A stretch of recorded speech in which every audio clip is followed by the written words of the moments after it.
राधे राधे। आप सभी को नमस्ते। स्वागत है हिंदी टीचर्स एकेडमी में। तो आज हमारा 9 नंबर का प्रश्न है, लिखित परीक्षा के लिए 9वां प्रश्न है, जिसका हम आज आंसर राइटिंग देखेंगे।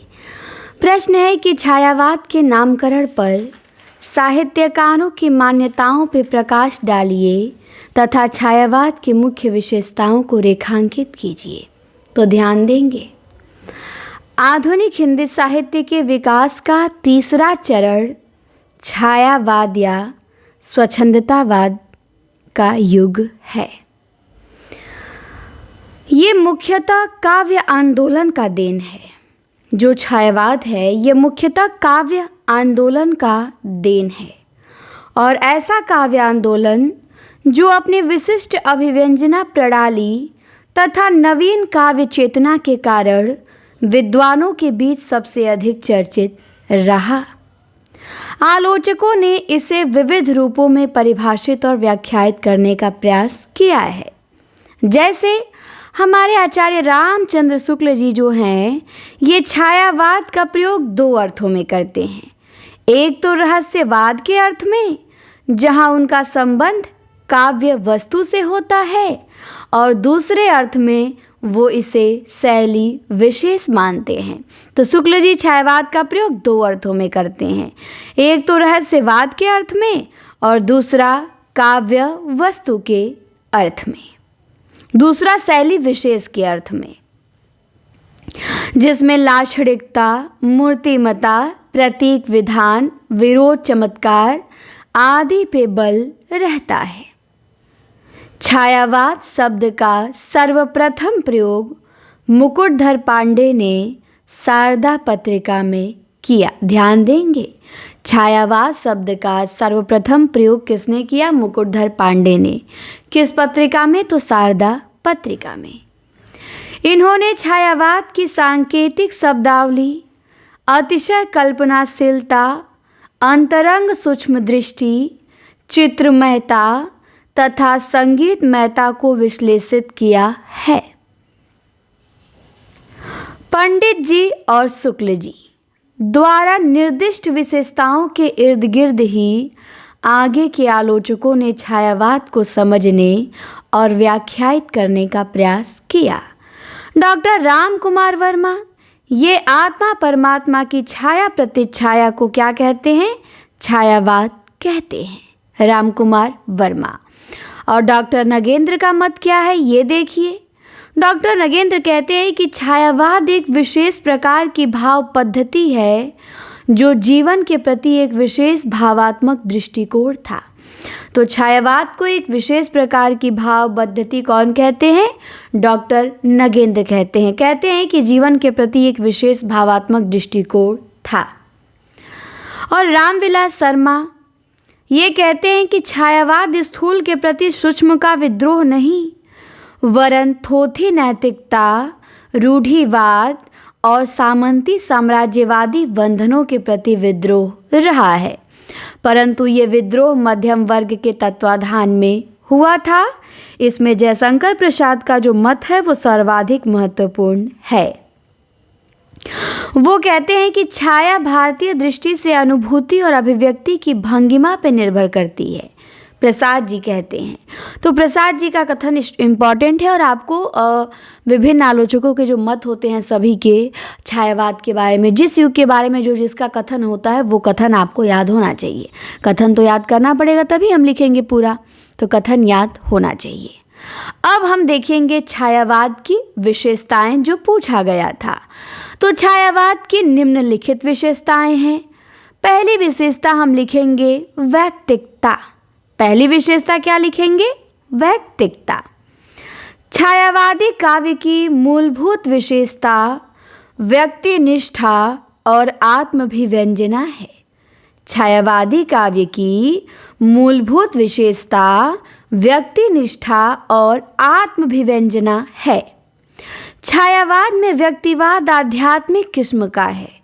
वह आत्मा को संपूर्ण जगत में व्याप्त देखता है, और निराला इस पे एक पंक्ति भी लिखते हैं कि मैं शैली अपनाई, देखा एक दुखी निज भाई, और दुख की छाया पड़ी हृदय में, झट उमड़ वेदना आई। तो जब भी हम जिस युग की विशेषता जो बताते हैं उससे रिलेटेड एक पंक्ति भी लिख देंगे तो ज़्यादा बेहतर होता है।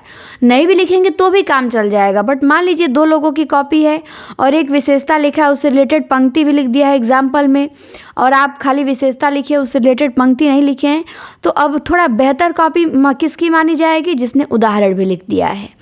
तो आप पूरा प्रयास करिएगा, इन पंक्तियों को याद करिएगा कि जब वैयक्तिकता पूछे तो हमें निराला की ये पंक्ति वहाँ लिख देनी है, जिससे हमें आत्मनिष्ठा का बोध हो रहा है कि मैं शैली अपनाई और देखा एक दुखी निज भाई, दुख की छाया पड़ी हृदय में, झट उमड़ वेदना आई। तो हमने देखा वैयक्तिकता। अब दूसरी विशेषता है छायावाद की रहस्यात्मकता। छायावादी काव्य की नितांत आंतरिकता तथा अंतरंग अनुभूति को पृथ्वी और आकाश के मध्य में प्रकीर्ण कर देने की आकांक्षा रहस्यवाद को जन्म देती है। महादेवी वर्मा की कविताओं में असीम से मिलन की तड़प है। प्रेम और वेदना की गहराई उन्हें रहस्यवादी बनाती है। जयशंकर प्रसाद सत्ता की बाहरी तलाश करते हुए भी श्रद्धा मनु को शक्ति और शिव के प्रतीक रूप में प्रतिष्ठित कर लेते हैं और लिखते हैं, एक पंक्ति है उनकी कि ले चल मुझे बुलावा देकर मेरे नाविक धीरे धीरे, प्रसाद जी की। इसके बाद छायावाद में प्रकृति चित्रण भी आपको मिलेगा। छायावाद में प्रकृति इस तरह समा गई है कि छायावाद से उसे अलग करना संभव ही नहीं है। छायावादी सौंदर्य प्रकृति के अभाव में प्राणहीन हो जाता है। अगर प्रकृति चित्रण को छायावाद से अलग कर देंगे तो छायावाद क्या हो जाएगा? इसके बिना प्राणहीन हो जाएगा। प्रकृति का आलंबन, उद्दीपन, मानवीकरण दूती रहस्यवादी रूप में विशद चित्रण हुआ है। प्रकृति के गोद में विश्राम करते कवि पर आलोचकों ने पलायनवादी होने का भी आरोप लगाया है। और मानवीकरण का एक उदाहरण देखिए। निराला लिखते हैं, उनकी अपनी कविता है संध्या सुंदरी में, कि मेघमय आसमान से उतर रही है संध्या सुंदरी परी सी धीरे धीरे। तो ये निराला लिखते हैं कि मेघमय आसमान से उतर रही है संध्या सुंदरी परी सी धीरे धीरे। तो हमने देखा रहस्यात्मकता देखा और वैयक्तिकता देखा और प्रकृति चित्रण देखा। अब हम छायावाद की चौथी विशेषता देखेंगे, नारी सौंदर्य तथा प्रेम। प्रकृति सौंदर्य तथा छवि के समानांतर छायावाद में नारी सौंदर्य तथा प्रेम का उदात्त वर्णन हुआ है। छायावाद में पहली बार नारी को उसके विराट व्यक्तित्व, प्रेयसी, जननी आदि रूपों को प्रतिष्ठित किया गया। पंत जी लिखते हैं कि तुम्हारे छूने में था प्राण, संग में पावन गंगा स्नान, सरल भवों में था आकाश और हास में सैसों का संसार। तो ये पंत जी लिखते हैं।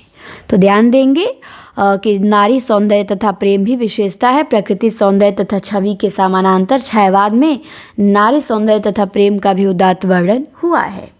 और छायावाद में पहली बार नारी को उसके विराट व्यक्तित्व, प्रेयसी, जननी आदि रूपों में प्रतिष्ठित किया गया। इसके बाद अब पांचवी विशेषता क्या है छायावाद की? अतिशय कल्पना है। कल्पना बहुत किए हैं ये लोग। तो छायावादी काव्य अपनी स्वच्छंदतावादी प्रवृत्ति के कारण कल्पना की विस्तृत तथा उच्च क्षेत्र में उड़ान भरता है।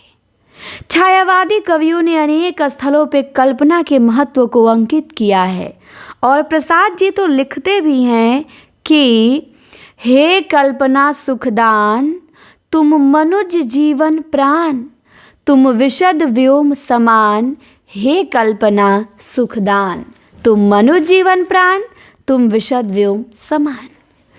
स्पष्ट है कि छायावादी काव्य में प्रकृति के सुंदर चित्रण, अद्भुत बिंब योजना, अतिशय कल्पना, शीतलता, तत्समी खड़ी बोली के अंतर्गत सूक्ष्म भावनाओं, वैयक्तिकता, स्वातंत्र चेतना, रहस्यात्मकता की अभूतपूर्व व्यंजना की गई है। वास्तव में डॉक्टर नगेंद्र के शब्द छायावाद की उचित व्याख्या करते हैं और छायावाद में की व्याख्या करते हुए डॉक्टर नगेंद्र ने लिखा है कि छायावाद क्या है, तो छायावाद स्थूल के प्रति सूक्ष्म का विद्रोह है। क्या है? स्थूल के प्रति सूक्ष्म का विद्रोह। तो यदि आपको कथन और पंक्तियाँ याद हैं तो आपके लिए ये प्लस पॉइंट है, आप बहुत अच्छी तरह से लिख सकते हैं, बहुत बढ़िया तरीके से। और हमारा आज का प्रश्न जो था 9वां हमने देखा। अब अगली वीडियो रहेगी 10वें प्रश्न पे, उसको हम देखेंगे नेक्स्ट क्लास में।